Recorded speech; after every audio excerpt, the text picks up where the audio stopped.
Hi friends, welcome to கலை சமையல். இன்றைக்கி வீடியோவில் வந்து பார்த்திங்கன்னா நம்ம ஒரு சூப்பரான ரெசிபி பார்க்க போகிறோம். என்ன அப்படின்னு பார்த்தீங்கன்னா ப்ரொக்கோலி வந்து பார்த்திங்கன்னா ஹை ப்ரோட்டீன் இருக்கிற ஒரு வெஜிடபிள். ஸோ அது ஏன்னா அது ரேட்டுமே அதிகம். ஸோ ஹை ப்ரோட்டீன் இருக்கிறதுனால ஸோ அதில் வந்து பார்த்திங்கன்னா நம்ம ஒரு 300 கிராம் வந்து ஒரு ப்ரொக்கோலி வச்சு ஸோ அதில் வந்து ஒரு சின்ன கிரேவி மாதிரி வைக்க போகிறோம். இதுக்கு வந்து நீங்கள் தோசை, இட்லி, சப்பாத்தி, ரைஸ் இது கூட எல்லாமே சாப்பிட்லாம்.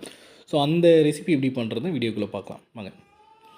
ஸோ எல்லாமே நம்ம ஆல்ரெடி உங்களுக்கு காமிச்ச மாதிரி வந்து பார்த்திங்கன்னா கட் பண்ணி வச்சாச்சு. ஸோ என்னென்ன வேணுங்கிறத நான் அப்கமிங் அப்படி சொல்கிறேன். ஸோ ஒரு பாத்திரத்தில் வந்து பார்த்திங்கன்னா எண்ணெய் ஆட் பண்ணிக்கோங்க. ஸோ கடுகு போட்டுக்கலாம்.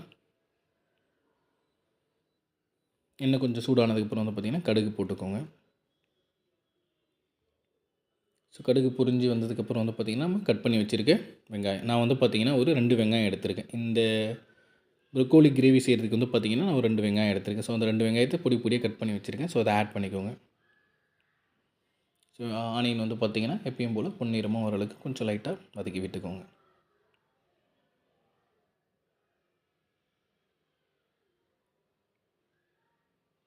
ஸோ ப்ரொக்கோலியோடைய ஸ்பெஷாலிட்டி என்ன அப்படின்னு பார்த்தீங்கன்னா, ப்ரெக்னெண்ட்டாக இருக்க உமன்ஸ் வந்து நிறைய சாப்பிட்லாம், குழந்தைங்க நிறைய சாப்பிட்லாம். ஏன்னா ஹை ப்ரோட்டீன்ஸ் இருக்கிறதுனால அவங்களுக்கு எனர்ஜி வந்து ஆட்டோமேட்டிக்காக கிடைக்கும். ஸோ அதனால் ப்ரொக்கோலி வந்து highly recommended vegetable. So doctor எல்லாமே சொல்கிறது. ஸோ அதனால் வீக்லி ஒன்ஸ் ப்ரொக்கோலி எடுத்துக்கலாம். ஸோ அடுத்து வந்து பார்த்திங்கன்னா பூண்டு எடுத்துக்கோங்க. பூண்டு வந்து பார்த்திங்கன்னா நம்ம கிரேவின்றதுனால கொஞ்சம் இடிக்காமல் இந்த மாதிரி எடுத்துருக்கோம். சின்ன சின்ன பீஸாக கட் பண்ணி வச்சாச்சு. ஸோ இஞ்சியுமே வந்து பார்த்திங்கன்னா தேவைக்கேற்ற மாதிரி இந்த மாதிரி கட் பண்ணி அதுக்குள்ளே ஆட் பண்ணிக்கோங்க. ஸோ அடுத்து வந்து தக்காளி. ஸோ தக்காளி வந்து பார்த்திங்கன்னா நான் 2 தக்காளி எடுத்திருக்கேன். ஸோ 2 தக்காளி வந்து கட் பண்ணி இந்த மாதிரி சின்ன சின்ன பீஸாக இது கூட ஆட் பண்ணிக்கோங்க.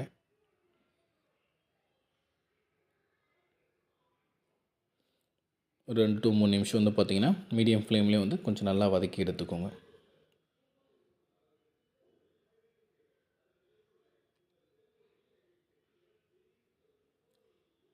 சால்ட் எப்பயும் போல் சால்ட் ஆட் பண்ணிக்கோங்க. ஃபஸ்ட்டு ஒரு பிஞ்ச் ஆஃப் சால்ட் போட்டுக்கோங்க. எதுக்காக அப்படின்னா தக்காளி வெங்காயம் கொஞ்சம் நல்லா வதங்கி வர சீக்கிரமாக, அதுக்காக கொஞ்சம் ஆட் பண்ணிக்கோங்க. அடுத்து வந்து மஞ்சள் தூள் ஆட் பண்ணிக்கோங்க. உங்கள் டேஸ்ட்டுக்கு ஏற்ற மாதிரி மஞ்சள் தூள் ஆட் பண்ணிக்கோங்க. ஆட் பண்ணிவிட்டு அப்படி ஒரு 2 to 3 டைம்ஸ் வந்து பார்த்திங்கன்னா நல்லா வதக்கி விட்டுக்கோங்க. ஸோ அடுத்து நம்ம ஆல்ரெடி கட் பண்ணி வச்சுருக்க ப்ரொக்கோலி எடுத்துக்கலாம். ப்ரொக்கோலி கூட வந்து நம்ம என்ன டேஸ்ட்டுக்காக ஆட் பண்ணிக்கிட்டு பண்ணால் உருளைக்கிழங்கு. இது நீங்கள் ப்ரொக்கோலி மட்டும் வச்சுமே செய்யலாம். உங்களுக்கு இந்த மாதிரி டேஸ்ட்டாக வேணும் அப்படின்னும் போது வந்து பார்த்திங்கன்னா உருளைக்கிழங்கு ஆட் பண்ணுவாங்க. ஸோ நம்ம 2 வெஜிடபிள் ஆட் பண்ணியிருக்கோம். ஸோ ப்ரொக்கோலி கூட வந்து பார்த்திங்கன்னா உருளைக்கிழங்கு ஆட் பண்ணியிருக்கோம். நான் ஏற்கனவே சொன்ன மாதிரி உங்களுக்கு தனியாக வேணும்னா ப்ரொக்கோலி மட்டும் செஞ்சு அந்த கிரேவி கூட தனியாக வச்சுக்கலாம். ஸோ நம்ம ப்ரொக்கோலி ப்ளஸ் பொட்டேட்டோ அதாவது உருளைக்கிழங்கு ரெண்டுமே ஆட் பண்ணியிருக்கோம். ஸோ ரெண்டுமே ஆட் பண்ணி அந்த 2 வெஜிடபிளோட ரா ஸ்மெல் அதாவது பச்சை ஸ்மெல் போகிற வரைக்கும் கொஞ்சம் வதக்கி எடுத்துக்கோங்க. லைட்டாக சால்ட் ஆட் பண்ணிக்கோங்க. ப்ரொக்கோலி நீங்கள் பார்த்தாலே தெரியும், ஏன்னா அது பார்க்கும்போதே நல்லாயிருக்கு சாப்பிட்ணுன்னு தோணும். இந்த மாதிரி ஒரு கிரேவியை செஞ்சிங்கன்னா நான் சொன்ன மாதிரி எந்த டிஷ் கூட வேணாலும் நீங்கள் ஈஸியாக சாப்பிட்டுக்கலாம்.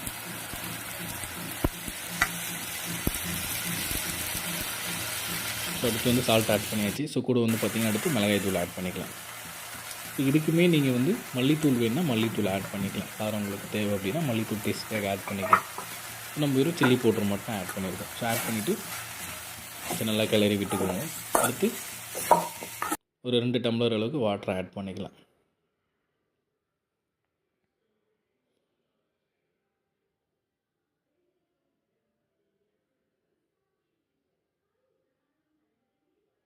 ஸோ வாட்டர் உங்களுக்கு எந்த அளவுக்கு தேவைப்படுதோ அந்தளவுக்கு வாட்டர் ஆட் பண்ணிக்கோங்க. ஸோ ஆட் பண்ணிட்டு நல்லா மிக்ஸ்அப் பண்ணி விட்டுக்கோங்க. ஒரு 5 நிமிஷம் கொதிச்சதுக்கப்புறம் வந்து பார்த்திங்கன்னா இந்த மாதிரி வந்துடும். ஸோ அதுக்கடுத்து வந்து பார்த்திங்கன்னா நம்ம வந்து ஒரு 1/2 பவுல் வந்து தேங்காய் துருவி வச்சுருக்கோம். ஸோ தேங்காய் வந்து டேஸ்ட்டுக்காக நீங்கள் ஆட் பண்ணிக்கலாம். ஸோ தேங்காய் வந்து நம்ம துருவி வச்சு தேங்காய் இதில் ஆட் பண்ணிடுறோம். ஆட் பண்ணிவிட்டு தேங்காய் வந்து அது கூட மிக்ஸ்அப் ஆகிறோமோ நல்லா கிளறி விட்டுக்கோங்க. ஒரு 2 to 3 நிமிஷம் இந்த மாதிரி கிளறி விட்டுட்டு ஒரு சின்ன தட்டு போட்டு மூடி வச்சுக்கோங்க.